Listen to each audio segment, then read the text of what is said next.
Shalom అందరికీ నమస్కారం. గతంలో కొన్ని వీడియోస్ బైబిల్ యొక్క గ్రంథ పరిశీలన మీద చేయటం జరిగింది. అయితే మరి కొంతమంది ప్రశ్నిస్తూ ఉన్నారు, కొన్ని సందేహాలు సందేహాలు రావటం ప్రశ్నిస్తూ ఉన్నారు. అయితే ఈ మధ్యన అడిగినటువంటి ప్రశ్నలో ప్రధానమైనటువంటి ప్రశ్న గురించి ఈరోజు మీతో మాట్లాడాలని అనుకుంటున్నాను. ఆ ప్రశ్న ఏంటంటే, యోహాను సువార్త 16వ అధ్యాయము 13వ వచనంలో మహమ్మద్ గారి ఖురాన్ గ్రంథంలో ఉన్నటువంటి మహమ్మద్ గారి ప్రస్తావన ఉంది అనేటువంటి మాట చాలామంది మాట్లాడుతూ ఉన్నారు, ముస్లిం వ్యక్తులు ఎవరైతే ఉన్నారో. అయితే యోహాను సువార్త 16వ అధ్యాయము 13వ వచనం ఏముందంటే, నేను వెళ్ళిన తర్వాత సత్యస్వరూపి అయినటువంటి ఆత్మ మీ మధ్యకు వస్తుంది, అనగా సత్యస్వరూపైన ఆత్మ, ఆయన మిమ్మల్ని సర్వసత్యంలోకి నడిపించును. ఆయన తనంతట తాను ఏమీ బోధించగా వేటిని వినినో వాటిని బోధించి సంభవింపబోవు సంగతులు తెలియచేయును.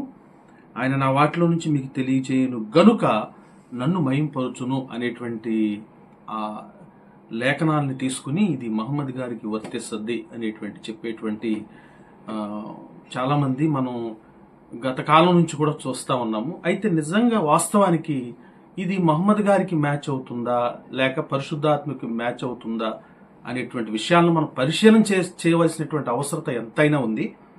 అయితే ఓకే, సత్యస్వరూపైన ఆత్మ అంటే మహమ్మద్ గారు అని చెప్పని అంటున్నారు. దాంట్లో ఆయన ఏమంటాడంటే, నా అంతటా నేను ఏమీ బోధించక వేటిని వినునో వాటిని బోధించును అనేటువంటి మాటను తీసుకుని ఆయన వహీ వస్తే ఆ వహీ విని, హీరా అనే గృహలో వహీ వస్తే ఆ వహీ విని ఆయన ఖురాన్ గ్రంథం చెప్పడం జరిగింది.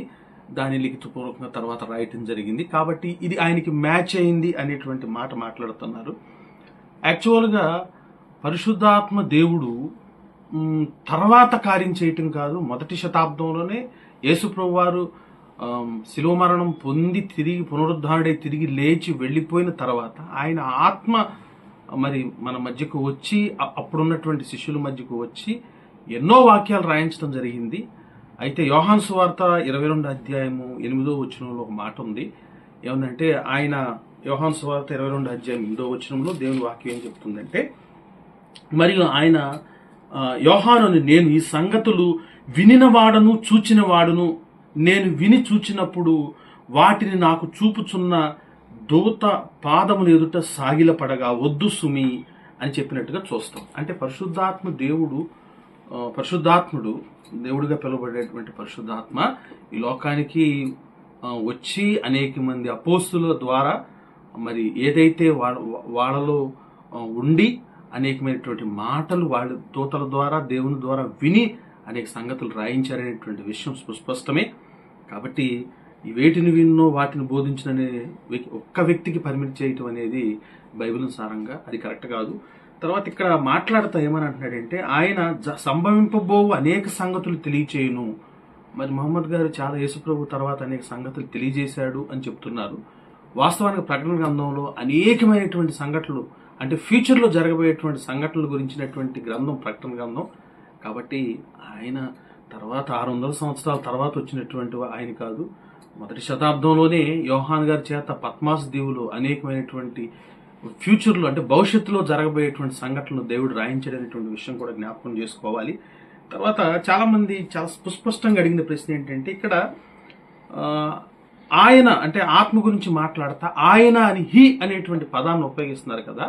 మీరేమో ఆత్మ అంటారు, ఒకవేళ ఆత్మ అంటే ఇట్ అనే పదం వాడాలి, అక్కడేమో హి అనేటువంటి పదం ఉంది. మరి దీనికి వివరణ మీరు ఏమిస్తారు సార్ అని చాలామంది అడుగుతున్నారు. ఓకే, హీ అని వాడటం ఆత్మకు తప్పు లేదు. ఎందుకంటే ఫస్ట్ మరి ఎవరైతే ఈ రెండు గ్రంథాలను కంపేర్ చేసి దాంట్లోంచి మాట్లాడాలని చూస్తూ ఉంటారు బైబిల్ని ఆధారంగా చేసుకుని, బైబిల్ టెర్మినాలజీ కూడా తప్పనిసరిగా తెలుసుకోవాలి. ఎందుకంటే యోహాన్ రాసినటువంటి సువార్తలో ఒకటవ యోహాన్ పత్రికలో 4వ అధ్యాయం 4వ వచనం అక్కడికైనా ఉందంటే, ఒకటో యోహాన్ రాసినటువంటి పత్రిక 4వ అధ్యాయము 4వ వచనం అండి. దాంట్లో యోహాను యొక్క పదజాలం ఎలా మనం వివరించుకుంటూ వచ్చారు 4వ అధ్యాయంలో, ఆ విషయాన్ని మనం గ్రహిస్తే ఈజీగా మనకు అర్థం. 4వ అధ్యాయం 4వ వచనం ఏముందంటే, చిన్నపిల్లారా మీరు దేవుని సంబంధులు, మీలో ఉన్నవాడు లోకములో ఉన్నవాని కంటే కూడా గొప్పవాడు అని అన్నాడు. అంటే మనలో ఉండేది, మనిషిలో మనిషి ఉంటాడా అంటే ఆత్మను ఏమంటున్నారంటే మీలో ఉన్నవాడు, ఉన్నది అనేటువంటి మాట మాట్లాడలేదు. సేమ్ పత్రిక యోహాన్ రాశారు, ఇక్కడ సువార్త కూడా యోహాన్ రాశారు. అంటే ద టెర్మినాలజీ అనేది చాలా చక్కగా తెలుసుకోవాలి. తెలుసుకోకుండా హీ అని ఉంది కాబట్టి ఒక వ్యక్తికి దాన్ని అంటకట్టడం కరెక్ట్ కాదు. ఇక్కడ మీలో ఉన్నవాడు అని ఉంది, అంటే వాడు అనేటువంటి పదం హీ అనే పదాన్ని వాడారు. మనిషిలో మనిషి ఉండడు కనుక మీకు ఈ పాటికి ఈ వివరణ అర్థమై ఉంటుంది. కాబట్టి ఆయన నన్ను మహింపరచును అని కూడా మూడో ప్రశ్నగా మాట్లాడారు. అంటే యేసుప్రభు వారిని యోహాను కానీ తర్వాత వచ్చినటువంటి అపోస్తులు కానీ మహింపరిచారు, చాలా ఘనంగా మహింపరిచారు. ఏదో 1-2 విషయాల్లో యేసుప్రభు చాలా గొప్పవాడు, ఆయన నిజంగా తల్లి మరి గర్భాన తండ్రి ప్రమేయం లేకుండా జన్మించాడు, ఆయన గొప్ప ప్రవక్త అన్నంత మాత్రాన్ని మహింపరిచినట్టు కాదు, మహిమపరిచే విధంగా మహింపరచాలి. అది అపోస్తులు మహింపరిచారు. కాబట్టి ఈ విషయంలో ఏమైనా సందేహాలుంటే మీరు కామెంట్ చేయొచ్చు. తర్వాత మీకు నచ్చితే ఈ వీడియో, ఈ యొక్క ఛానల్ మీద సబ్స్క్రైబ్ చేసుకోవచ్చు. షలోమ్.